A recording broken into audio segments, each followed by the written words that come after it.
The flavor of life is hidden in pursuit. We like to pursue things. We like to seek things. We like to run after things. Everything we do is based on pursuit. The desire to chase something. Believe it or not, us humans, we're not motivated by the desire to obtain things. Having things does not make us happy. That's the reason why when we have things, we literally become empty again. There's a reason why you're anticipating Christmas, but when it happens, you're like, okay, that was it. There's a reason why before you lost your virginity, you're like, oh man, I can't wait to have sex, and when you finally have it, you're like, okay, you know. For most people, there's a reason why a lot of things that we think are truly great, once we achieve them, we look for the next thing.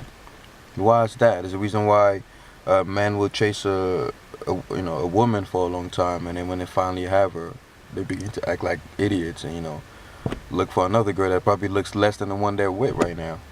There's a reason why we want more and more is because we are motivated by pursuit. It's the most primal of all the emotions we have, the desire to pursue, to chase, to seek things. You're watching this video right now because you're looking for something. You clicked on this thumbnail because you actually looking for something. If you're not looking for something, you will not click on it. Why do you eat food? Because you're seeking the feeling of being full. Why do you drink water? Because you hate being thirsty, right? You're seeking to remove that unpleasant feeling. So we're always seeking things, and when you understand that, you realize, well, you come to the conclusion. That's the way I see it. If I'm going to be seeking things my whole life, I might as well focus on one thing that is worth seeking. Because you don't want to be chasing too many things throughout your life. You will never accomplish anything. We're good at chasing, so if you're good at something, focusing on just one aspect. Since you're going to be pursuing things your whole life anyway, why don't you pick one thing? I strongly believe in the law of focus. I named it the law of focus. The law of just eliminating all the distractions and all the rivals and picking only one thing for each category. One favorite this, one favorite that, one goal, one ambition, one passion. Yes, it's very tempting to set many goals. It's very tempting to set 2, 3 goals.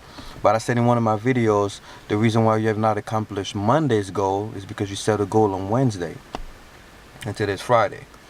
You see, every time you set a new goal, you take away from the time and energy you should have deposited into the first goal. It's kind of like you're on the internet. You open a window. Let's say you have slow connection. Back to the 56K modem days, right?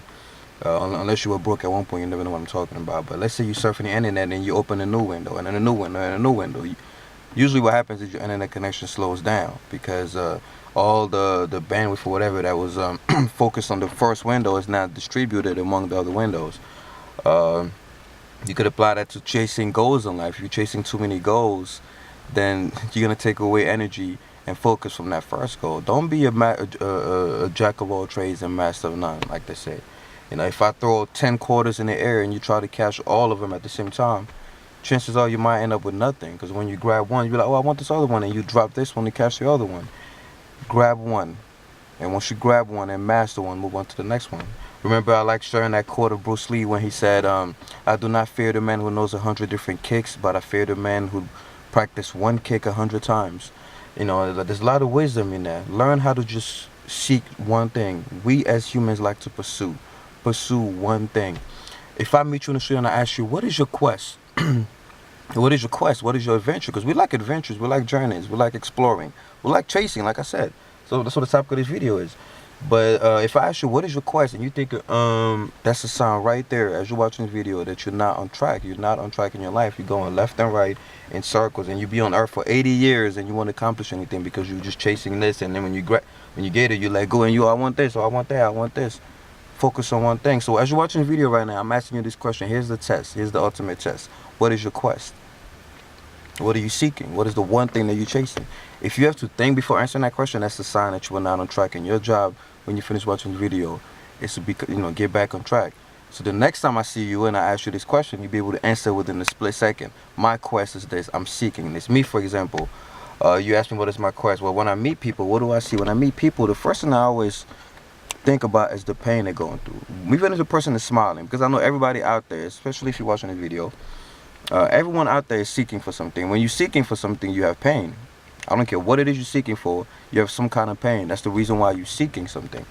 And when I see people, even when they smile, hi, how you doing? Like today, I was just eating Chinese food, right? I just ate some Chinese food. You know, I just got off work and I'm going home to, spend time with my baby mama and the baby, my precious daughter, and I bought some Chinese food. I was like, fuck it, I'm hungry.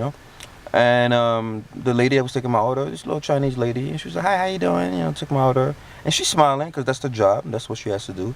But I'm looking in her eyes and I'm like, man, she's going through something. She doesn't have to tell me, I just know it. Everyone is going through something. A billionaire is going through something. They're missing something.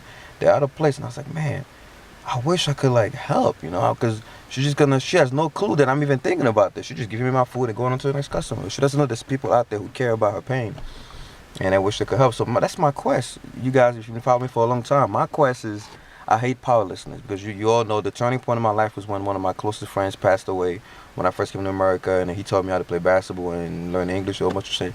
And he passed away at a young age. I was like, what the fuck is this? I felt so powerless because I'm at the funeral and I'm seeing him go 6 feet under. And, I who believed in power and like, watching all these things growing up, Dragon Ball Z and all these things, I'm like, damn, I'm useless. All I could do is sit there and watch everybody else cry and cry myself. And from that day, I made a decision that I would never be powerless again. Obviously, if people die, I'll continue to just sit there and watch them die. But I'm not going to sit there. I want to, it triggers something in me to fight powerlessness. I hate the lack of power. That's why I hate watching the news, because I hate seeing bullshit happening around the world. There's nothing I could do at the moment to fix it. So that's my personal quest. My personal quest is to eradicate pain, to, not to prevent pain from happening, because people need pain sometimes to learn and to change, but to go where pain has already done its damage and its job and remove it. Because when someone has experienced pain and learned the lesson that comes from experiencing pain, I don't believe they should still experience that pain, over and over again.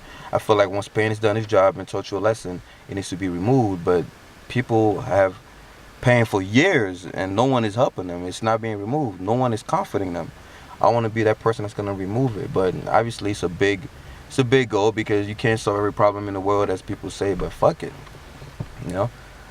Like what someone said, impossible just means somebody hasn't done it yet. That's all it means. But yeah, that's my personal quest. What is your personal quest? What is your quest? What are you seeking? What is your, and don't see it as like, oh man, this quest is so noble. It's not noble, because like I said, it's not because I'm a good person. I'm not gonna say I'm a good person. I have a noble quest. No, I only have that quest, like I said, because my friend died. Had my friend not passed away, I wouldn't give a fuck about people's pain. So I'm not taking any credit from that. It's just what the powers above have, appointed me to solve. So just think, what is your quest? What stirs your emotions? What stirs your passion? And the day you're able to answer that question, the moment it is asked, is the day you're on the right track for greatness. Team 3D.